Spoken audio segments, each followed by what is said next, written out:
far back in the mists of ancient time, in the great and glorious days of the former galactic empire, life was wild, rich, and on the whole, tax-free. Mighty starships plied their way between exotic suns, seeking adventure and reward amongst the furthest reaches of galactic space.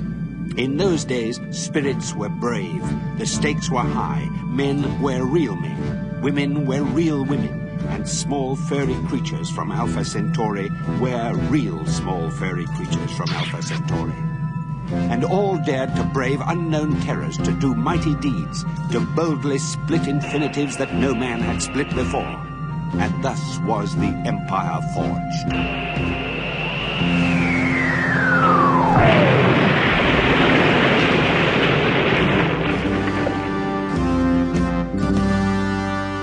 Many men, of course, became extremely rich, but this was perfectly natural and nothing to be ashamed of, because no one was really poor, at least no one worth speaking of.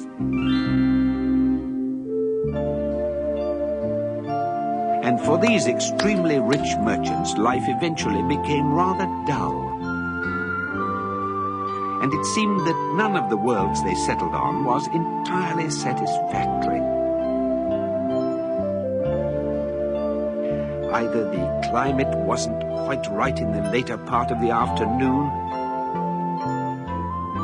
or the day was half an hour too long,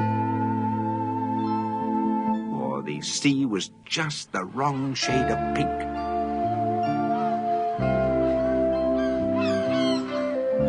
And thus were created the conditions for a staggering new form of industry, custom-made luxury planet building.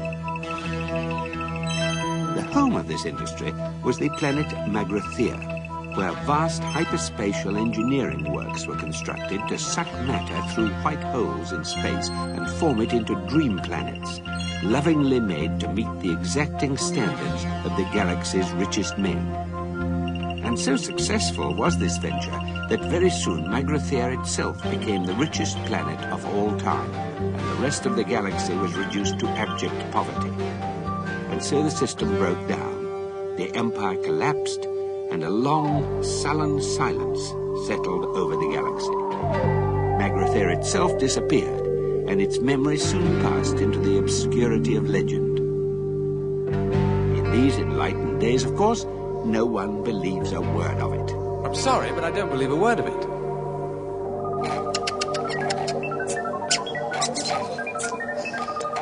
Listen to me, Ford. I found it. I swear I found it. Magrathea? Yeah. A non-existent planet? Yeah. No. Listen, it's... Myth. Magrathea is a fairy story. It's what parents tell their children at night when they want them to grow up to become economists. And we are currently in orbit around it. Sayford, I can't help what you may personally be in orbit around, but this ship... Computer! Oh, no. Hi there. This is Eddie, your shipboard computer. And I'm feeling just great, guys. And I know I'm just going to get a bundle of kicks out of any program you care to run through me. Is this necessary? Computer, tell us again what our current trajectory is. A real pleasure, fella. We are currently in orbit at an altitude of 300 miles around the legendary planet of Magrathea. Golly. Proving nothing. I wouldn't trust that computer to speak my weight. I can do that for you, sure. No, thank you. I can even work out your personality problems to 10 decimal places if it'll help. Take us down, computer. Take us down nice and low.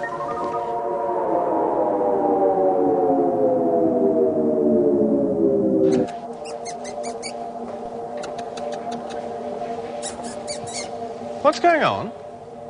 According to Zaphod, Magrathea is this legendary planet which no one else seriously believes in. And now we're going to land on it. Oh. Is there any tea on this spaceship? Now look, that is the planet we are currently orbiting around, and that is the planet of Magrathea. Look, they're the same. Check, check, check, check, check. Yeah, check, check, check, check, check. Can we see it at all? Computer? Hi there. Hi, can we see it? From up here, no way. You wouldn't want to anyway. It's just cold and gray and a whole bunch of no fun. Oh, great. For this, I get my ears pierced. Hey, listen. With half the wealth of the former Galactic Empire stored in it somewhere, it can afford to look frumpy. I still don't believe you. Why not? You tend to lie a lot. Hey. I think it's just any old dead planet. The suspense is killing me. Stress and nervous tension are now serious social problems in all parts of the galaxy. And it is in order that this situation should not be in any way exacerbated that the following facts will now be revealed in advance. The planet in question is, in fact, Magrathea. The deadly missile attack, shortly to be launched by an ancient automatic defense system, will merely result in the breakage of 3 coffee cups and a mouse cage, the bruising of someone's upper arm, and the untimely creation and sudden demise of a bowl of petunias and an innocent sperm whale. In order that some sense of mystery should still be preserved, no revelation will yet be made concerning whose upper arm has been bruised. This fact may safely be made the subject of suspense, since it is of no significance whatsoever. Arthur's next question is very complex and difficult, and Zaphod's answer is wrong in every important respect. Is it safe? Of course it's safe. Magrathea's been dead for over 5 million years. What's that? Greetings to you. Computer? Hi there. Oh, just some 5 million-year-old holotape that's being broadcast at us. This is a recorded announcement, as I'm afraid we're all out at the moment.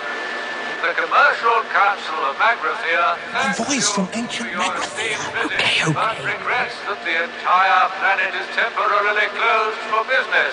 Thank you. If you would like to leave your name and the address of the planet where you can be contacted, kindly speak when you hear the tone. They want us to leave. What do we do? It's just a recording. We keep going. Got that, computer? I got it.